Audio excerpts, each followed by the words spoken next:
வந்து கட்சி ஆரம்பிச்சுட்டு நாங்க எங்க அண்ணன் சொல்றாரு முதல் மாநாட்டில் சொல்ல வேண்டியதானே, விக்கிற வண்டி மாநாட்டில் சொல்ல வேண்டியதானே எங்க அண்ணன். ஏன் விக்கிற வண்டி மாநாட்டில் சொல்ல விஜய் நான் கேட்கிறேன், வன்மையா கண்டிக்கிறேன். எவ்வளோ பேர் எவ்வளோ நல்லா செஞ்சிருக்காரு, எவ்வளோ தலைவர் இருக்காங்க. எந்த தலைவரும் இந்த மாதிரி செஞ்சது கிடையாது.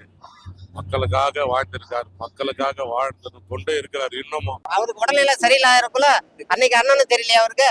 இன்னைக்கு வந்து மதுரை மாநாட்டுக்கு போய் அவர் மண்ணு அவர் பிறந்த ஊர்ல போயிட்டு எனக்கு தான் விஜய் எங்க அண்ணா எங்க அண்ணான்றாரு.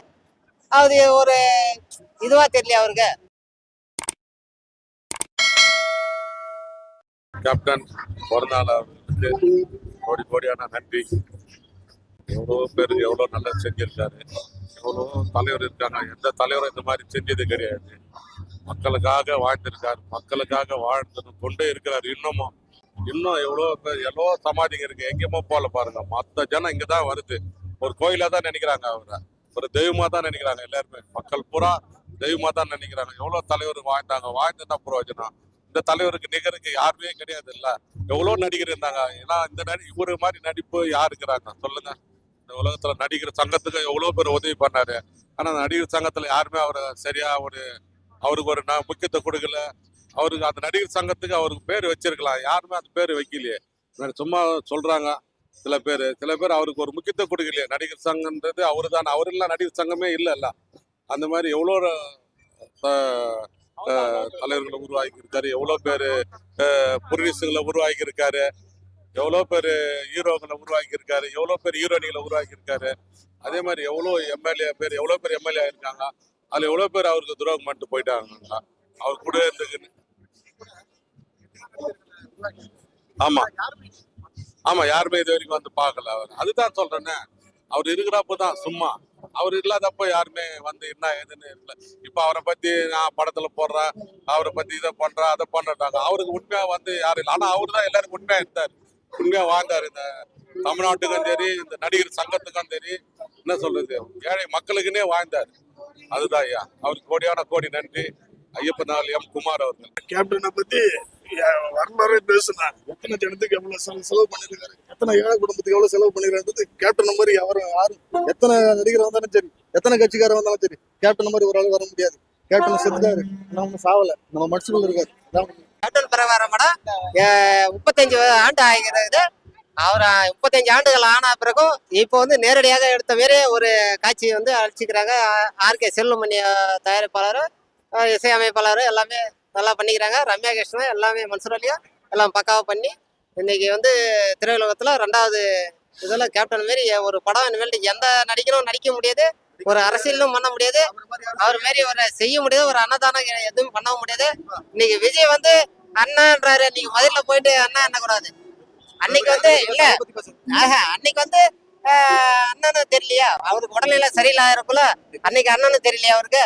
இன்னைக்கு வந்து மதுரை மாநாட்டுக்கு போய் அவர் மண்ணு அவர் பிறந்த ஊர்ல போயிட்டு எனக்கு தான் விஜய் எங்க அண்ணான்றாரு. அது ஒரு இதுவா தெரியலையா அவருக்கு. அது வந்து தப்பு. அது அவர் சொன்னது. அவர் வந்து ஃபர்ஸ்டே போய் பார்த்துருக்கணும் அண்ணனை. யாரு நம்ம கேப்டனை ஃபர்ஸ்டே போய் பார்த்துருக்கணும். உடம்பு நல்லா இல்லாம போய் பார்த்துருக்கணும். பார்த்துருந்தா இன்னைக்கு போய் அண்ணனை மதுரை மாநாட்டுல போய் நீ சொல்லிட்டு உனக்கு ஒரு கெப்பாசிட்டி இருந்திருக்கும், நீ பண்ணலாம். அது பண்றது அது வந்து அநாகரமான.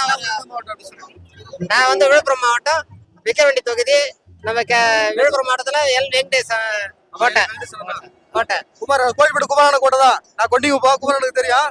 கோழிப்பட்டு குமாரன கோட்டை தான். இயன்றதே செய்வோம் இல்லாதவருக்கு சொல்லிட்டு கேப்டன் எங்களை வந்து தொண்டனால அரசு நற்பணி மன்றத்துல இருந்து அரசு 2005 கட்சி ஆரம்பிச்சு மிகப்பெரிய ஒரு மாநாடு கூட்டினாரு. வேற யாராலையும் முடியாது. அந்த ஒரு மாநாடு வரலாறு காணாத ஒரு மாநாடு. இப்போ இதெல்லாம் ஒரு சில பேர் எம்ஜிஆருக்கு கூட அந்த அடுத்த மாநாடு பார்த்தீங்கன்னா எங்க கேப்டனுக்கு தான் அந்த அளவுக்கு கூட்டம். அதே மாதிரி டிசம்பர் 28 எங்களை மறக்க முடியாத நாள். இன்னைக்கு பிறந்த நாள் என்றால் எங்களுக்கு கேப்டன் வந்து வருஷம் நாங்க கேப்டனை சந்திக்கிறோம். ஆனா இந்த முறை வந்து நாங்க சந்திக்க முடியாத ஒரு சூழ்நிலை ஏற்படுதுன்னா எங்களுக்கு ஃபுல்லாவே கேப்டன் இருக்காரு, எல்லா இடத்துலயுமே கேப்டன் இருக்காரு. அதனால வந்து வருகிற எங்களுக்கு கேப்டனுக்கு வந்து யாரு 2014 துரோகம் விழித்திருக்குது, அந்த துரோகங்களை நாங்க எல்லாரையும் பார்ப்போம். எங்களுக்கு எல்லாம் தெரிஞ்சிச்சு அந்த துரோகம் யாரு வீழ்த்துறாங்க. என்ன 2014 எங்க கேப்டனை சுழற்சி பண்ணனால்தான் அவருக்கு உடல்நிலை சரியில்லாது, உடம்பு விழுந்து போச்சு, உடல்நிலை சரியில்லாயிடுச்சு. அதனால வந்து நேத்து வந்து கட்சி ஆரம்பிச்சுட்டு நாங்க எங்க அண்ணன் சொல்றாரு முதல் மாநாட்டுல சொல்ல வேண்டியதானே, விக்கிரவாண்டி மாநாட்டுல சொல்ல வேண்டியதானே எங்க அண்ணன். ஏன் விக்கிரவாண்டி மாநாட்டுல சொல்ல விஜய் நான் கேட்கிறேன், வன்மையா கண்டிக்கிறேன். இப்ப இதே வந்து விக்கிரவாண்டியில வந்து எங்க அண்ணன் புரட்சி கலைஞர் கேப்டன் அப்படின்னு சொல்ல வேண்டியதானே. அவர் என்ன கொள்கைன்னே தெரியல. எங்களோட கொள்கை வந்து நிறைய இருக்குது. அவர் என்ன கொள்கையை வச்சு அரசியலுக்குள்ள வந்திருக்காருன்னு தெரியல. அது போக போகதான் தெரியும். ஆனா மக்களை போய் அவர் சந்திக்கல, இதுவரை மக்களை சந்திக்கல. மாநாடு கூட்டியிருக்காரு, 2 மாநாடு கூட்டியிருக்காரு. இந்த மாநாடுல ஒரு 1/2 மணி நேரம் பேசியிருக்காரு. அதுவும் வந்து 2 பேர் தான் போட்டின்னு சொல்லியிருக்காரு. அப்ப நாங்களாம் எதுக்கு இருக்கிறோம்? தேமுதிகக்கு நாங்க 20 வருஷம் கட்சி ஆரம்பிச்சிருக்கோங்க. யார் சொல்றது? அவர் சொல்லி இருக்கலாம். ஒரும்போது பகல் கனவு கண்டுட்டே இருக்கலாம். நான் முதலமைச்சர் சீட்டுக்கு, அந்த சீட்டுக்குன்னு ஒரு மரியாதை இருக்குது. அது வந்து மக்கள் வந்து இவ்வளவு கூட்டம் கூடி இருக்காங்கல்ல, நான் ஒரே ஒரு இந்த மக்கள்கிட்ட கேட்கிறேன், எங்க கேப்டனுக்கு கண்டிப்பா ஒரு வாய்ப்பு கொடுத்து இந்த மக்கள் அந்த சிம்மாசனத்துல உட்கார வச்சிருந்தான்னு தங்க தட்டுல வச்சு தாளாட்டு இருப்பாங்க. இன்னைக்கு வர கூட்டம் இல்ல, இன்னைக்கு நினைச்சு பாக்குது மக்கள், கேப்டனை மிஸ் பண்ணிட்டோமே. அதே பத்திரிகையாளங்க மிஸ் பண்றாங்க. நம்ம அதே பத்திரிகையாளங்க தான் கேப்டன் வந்து நீங்க போற இடத்துல மைக்க தூக்கிட்டு போறீங்க. அவர் கோவப்படல, கோவப்படுற இடத்துல தான் குணம் இருக்கும். இன்னைக்கு கேப்டன் வந்து பத்திரிகை சொல்றேன், இன்னைக்கு நாங்க நினைச்சு பாக்குறோம் கேப்டன் அப்படின்றேன். ஆனா அன்னைக்கு நினைச்சு பார்த்து நீங்க சப்போர்ட் பண்ணிருந்தீங்கன்னா கேப்டன் தான் இன்னைக்கு சிஎம். அதனால வந்து அவர் அரசியல் பண்ண மாதிரி விஜய் வந்து சொல்றாரு, அவர் மக்களை போய் சந்திக்கிட்டோம், அதுக்கப்புறம் அவரை பத்தி நம்ம பேசுவோம். சரி.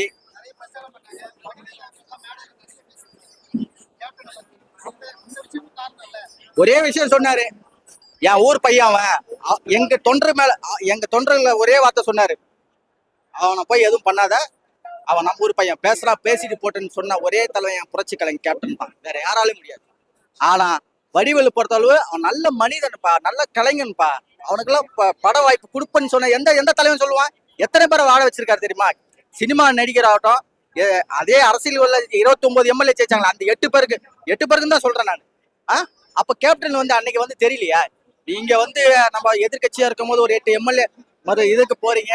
ஆனா இன்னைக்கு சிந்திக்கிறாங்க, கேப்டன் மிஸ் பண்றோம், எல்லாருமே சிந்திக்கிறாங்க. ஆனா இவ்வளவு கூட்டம் வந்திருக்குதுல, மக்கள் வந்து அன்னைக்கு மட்டும் சிம்மாசனத்துல உட்காந்து தங்க தட்டுல வச்சு தாளையிட்டு வேற விஷயம் தான் கேளுங்க. நல்ல விஷயம். இது வறுமை ஒழிப்பு தினம். கேப்டனுக்கே நாங்க வருஷம் வறுமை ஒழிப்பு தினம். அதனால வந்து வருஷம் அந்நியர் 50,000 ரூபாய் வந்து எம்ஜிஆர் உடைய காது கேட்க குழந்தைங்களுக்கு வருஷம் போயின்னு, அதுல எந்த மாற்றம் இல்ல. அதே மாதிரி இங்க கோயிலுக்கு வந்தா எல்லாமே வந்து பசியார சாப்பிட்டு போறாங்க. நிறைய பேரு பிறந்த நாள் இல்ல, எல்லாத்துக்குமே பசியார அவர் இருக்கும் போது சரி. அவரு இப்ப நம்மளை விட்டு போனா கூட இங்கதான் எல்லாத்துலயும் இருக்கிறாரு, எல்லா மூலையிலயும் இருக்கிறாரு கேப்டன். அதனால வந்து நாங்க வந்து கேப்டனுக்காக நாங்க உயிரே கொடுக்க தயாரா இருக்கோம். அதனால நான் விழுப்புரம் மாவட்டத்துல இருந்து பேசுறேன். நான் அப்பையில இருந்தே விஜயகாந்த் ரசிகர் தான். இருந்தாலும் கட்சி ஆரம்பிச்சாரு, எனக்கு தீவிர ரசிகர். அதனால வந்து நான் இவ்வளவு ஆவேசத்துல ஏன் பேசுறேன்னா, விஜய் வந்து தப்பு பண்றாரு. ஏன்னா விக்கிரவாண்டியில எங்க அண்ணனை பத்தி பேசாத ஆளு ஏன் மதுரையில பேசுறாரு? அதான் கேட்கறாங்க. எங்களோட கேள்வி அதான். சீமான் சொல்றாரு கேப்டன் பத்தி உனக்கு என்ன தெரியும்? நீ நடிச்சல, செந்தூர் பாண்டி நடிச்சல. ஏன் என் தம்பிக்கு சண்முக பாண்டிக்கு ஒரு ரோல் நடிச்சு கொடுத்தா குறைஞ்சு போட போறியா? சண்முக பாண்டிக்கு ஒரு ரோல் நடிச்சு கொடுக்க வேண்டியதானே? ஆனா அவரை மாதிரி ஒரு பிறவியை நாங்க பார்க்கவே இல்லை. புரட்சி கலைஞர் கேப்டன் வந்து இதே ஆபீஸ்ல எத்தனை பேர் வயிற சாப்பிட்டு போயிருக்காங்க தெரியுங்களா? நடிகர் ஆகட்டும், அரசியல் தலைவர் ஆகட்டும், எத்தனையோ பேர் 2011 ஏதோ ஒரு மக்களுக்காக பேசின குரலுக்காக தான் அவரை வந்து மக்கள் வந்து மிஸ் பண்ணிட்டாங்க. நான் அதை தான் சொல்றேன். கடைசி வரையும் கேப்டனுக்காக வந்து நான் ஏன் இவ்வளவு நாள் பேசுறேன்னா, சில பேர் வர்றாங்க போறாங்க, அந்த மாதிரி இருக்கக்கூடாது. கடைசி வரை கேப்டனுக்கு உயிர் கொடுக்கணும். அவர் மூச்சு வரைய சொல்றாரு பாரு, காசு போனா என்ன காசு போனா ஒரு வேளை சாப்பாடு போட மாட்டான்னு சொன்னாங்க பாரு. ஒரு வீட்டுக்கு போட சாப்பாடு போட மாட்டான்னு சொன்னாரு பாருங்க. அதுதான் இன்னைக்கு எங்க மனசுல ஓடி நிக்குது. புரியுதுங்களா? அவரை நடத்துற மாநாடு கூட யாராலையும் முடியாது. அவரை இடத்த யாரும் பிடிக்க முடியாது.